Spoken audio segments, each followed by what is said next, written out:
the bell icon. Never miss an update.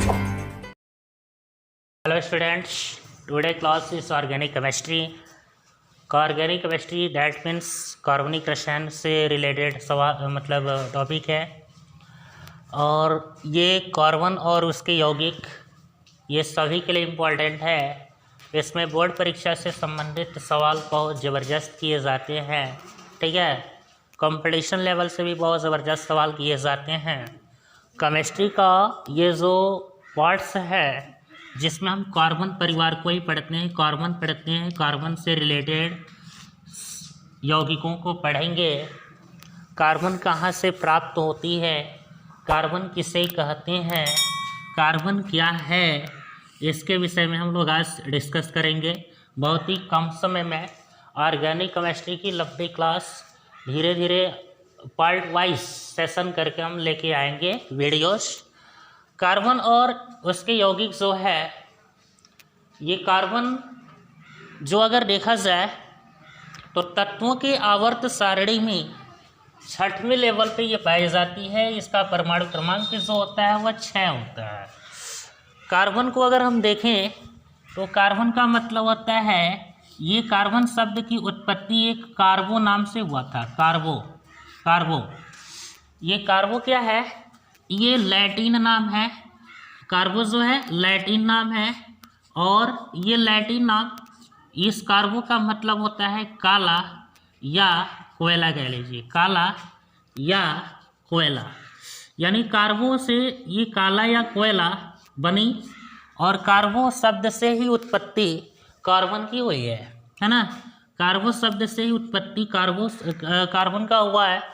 अब अगर देखा जाए तो कार्बन हमें मतलब कहाँ कहाँ नहीं पाई जाती, मतलब पृथ्वी की भूपर्पटी पर है ना, या खनिजों में, पृथ्वी की भूपर्पटी पर या खनिजों में अगर देखा जाए तो इसकी मात्रा 0.02% होती है। इतना परसेंट आपका कार्बन होता है पृथ्वी की भूपर्पटी भाग या पृथ्वी पर। कार्बन इतना परसेंट, कुल पृथ्वी पर इतना परसेंट कार्बन पाई जाती है। अगर हम बात करें तो कार्बन अगर वायुमंडल में अगर देखा जाए, वायु लेवल पर, एटमॉस्फेयर पर देखा जाए तो ये वायुमंडल में कार्बन की उपस्थिति जो होती है वो 0.03% होती है। ये कार्बन नहीं होता है, पूरा कार्बन डाइऑक्साइड होता है। ये CO2 होता है, कार्बन डाइऑक्साइड होता है। तो ये कार्बन डाइऑक्साइड की मात्रा 0.03% वह वायुमंडल में पाई जाती है। और इस कार्बन डाइऑक्साइड में कार्बन है, कार्बन का अवशेष है, कार्बन तत्व है। यहाँ भी कार्बन पाई जाती है, खनिजों के तौर पर भूपर्पटी में ये कार्बन पाई जाती है। कार्बन कोयला होता है। कार्बन को अगर हम देखें तो एक सिंपल लैंप की कालिख जो होती है ना, लैंप जो जलता है ईंधन के रूप में, और लैंप जलने के बाद या मोमबत्ती जो जलती है, कैंडल जलता है, तो उसके जलने के बाद जो प्रकाश देता है, लेकिन ऊपर धुआं भी निकलता है ना।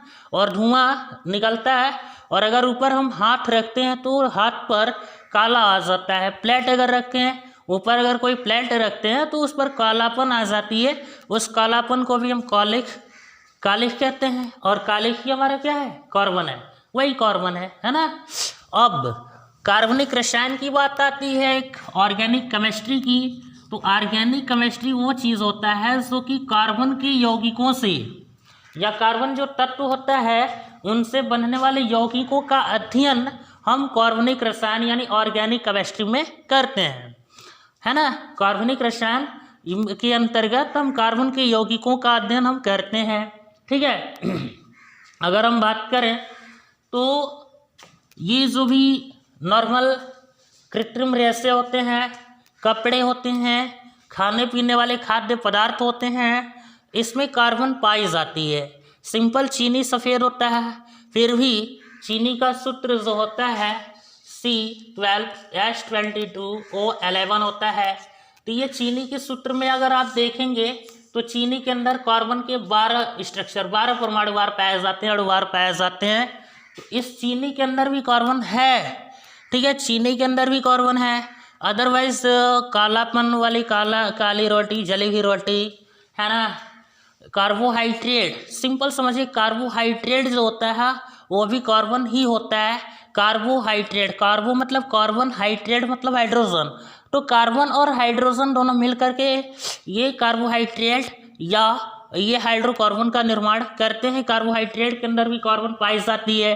तो हमें कार्बोहाइड्रेट जो होता है वो चावल में मिलता है, पोटैटो आलू में मिलता है, जो भी चीनी वाले तथ्य होते हैं, शुगर वाले चीज़ जिसमें मिठास आता है जिस भोजन में, उसमें आपको अधिकतम कार्बोहाइड्रेट पाए जाते हैं। वहाँ भी हमारी कार्बन की उपलब्धता होती है। कार्बन हम खाते हैं, है ना, कार्बन को हम यूज़ करते हैं खाद्य पदार्थ के तौर पर। दूसरी चीज़ अगर हम बात करें तो जो रेसे होते हैं, कृत्रिम रेसे होते हैं, टेफ्लॉन होता है, पॉलिएस्टर होता है, प्लास्टिक होता है, ठीक है, रेयॉन होता है, डेक्रॉन होता है। तो जो भी ये रेसे होती हैं ना, या कपड़ों की रेसे होती हैं, कपड़े होते हैं जो बनाई जाती है, सूती कपड़े होते हैं, कॉटन की, तो इन सब में कार्बन होता है, कार्बन की स्थितियाँ होती है। अब हम बात करेंगे कि कार्बन से यौगिक कैसे निर्माण होते हैं, है ना, कार्बन से यौगिक कैसे बनते हैं। तो समझ लीजिए, मेंडलीफ आवर सॉर्टिंग में तत्वों की टोटल संख्या कुल 118 तत्व हैं, यानी कि 118। मेंडलीफ आवर सॉर्टिंग के अंतर्गत जो एक सिर्फ कार्बन है, तो कार्बन की पूरी विशेष अध्ययन को, या कार्बन एक ऐसी स्थिति है जिसमें सरल से सरल पदार्थ, सरल से सरल मतलब यौगिक और जटिल से जटिल यौगिक कार्बन से बनाए जाते हैं। अन्य तत्वों को रिक्टेंट लेकर के, उसकी क्रियात्मक समूह को लेकर के साझे के तौर पर कार्बन, अभी कहेंगे आप, कार्बन जो है 6 है, 6 को अगर इलेक्ट्रॉनिक विन्यास करते हैं तो 2 और 4 होता है। और हमें इलेक्ट्रॉनों की संख्या 2 और 8 के हिसाब से अगर देखा जाए तो यहाँ पे 8 - 4 बराबर कितना, 4 इलेक्ट्रॉन की आवश्यकता इस कार्बन को होती है ऑलरेडी, है ना। कार्बन को 4 इलेक्ट्रॉन को आवश्यकता होती है कंप्लीट अस्थाई कार्बन बनाने के लिए। किसी भी यौगिक में जब तक तत्व अस्थाई नहीं होता है वह यौगिक तैयार नहीं होता है।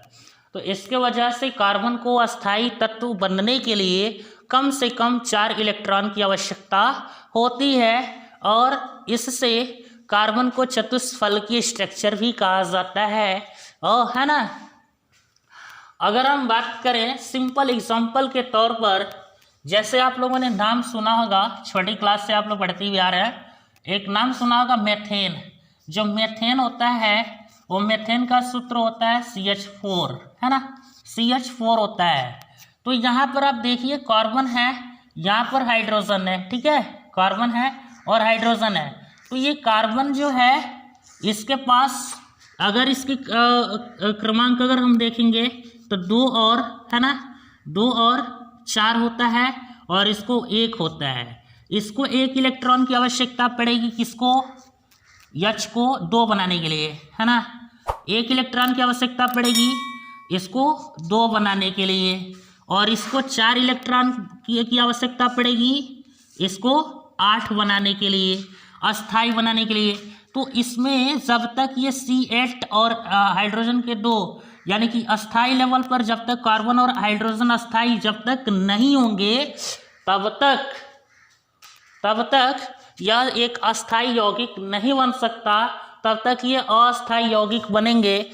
इसमें CH4 अगर हम बात करें तो हम इसको थोड़ा सा तोड़ते हैं, ये दोनों आपस में साझा किए हुए हैं, यानी कि कार्बन और हाइड्रोजन, CH4 कार्बन और हाइड्रोजन दोनों साझा करके और एक यौगिक का निर्माण किए हुए हैं। स्ट्रक्चर के तौर पे अगर देखा जाए तो C है, और इसके चारों तरफ ध्यान से देखिएगा, इसके चारों तरफ यह H सिंगल बॉन्ड से क्या हुआ है, जुड़ा हुआ है। H जो है सिंगल बॉन्ड से जुड़ा हुआ है CH4। अब इसमें C की अगर वैलेंसी चेक किया जाए तो 4 हो जाएगा, और हाइड्रोजन की वैलेंसी चेक किया जाएगा तो 1 हो जाएगा। ध्यान से समझिए, कार्बन के 4 इलेक्ट्रॉन 1, 2, 3 और 4, इससे 4 इलेक्ट्रॉन की आवश्यकता है, जो सिंगल बॉन्ड से ये 4 इलेक्ट्रॉन मिल जाएंगे, है ना। तो इस कंडीशन में ये कार्बन जो होता है अस्थाई बनाने के लिए कम से कम उसे 4 इलेक्ट्रॉन की साझा करनी पड़ती है किसी भी तत्व से। अब जरूरी नहीं है कि केवल हाइड्रोजन से, हाँ अक्सर हाइड्रोजन और कार्बन दोनों मिल करके हाइड्रोकार्बन तैयार होते हैं। अधिकांश ऐसे यौगिक होते हैं जिसमें हाइड्रोकार्बन का निर्माण करते हैं, कार्बोहाइड्रेट बनाते हैं, कार्बन से रिलेटेड ये यौगिक बनते हैं। समझ में आ रहा है? Subscribe now and press the bell icon. Never miss an update.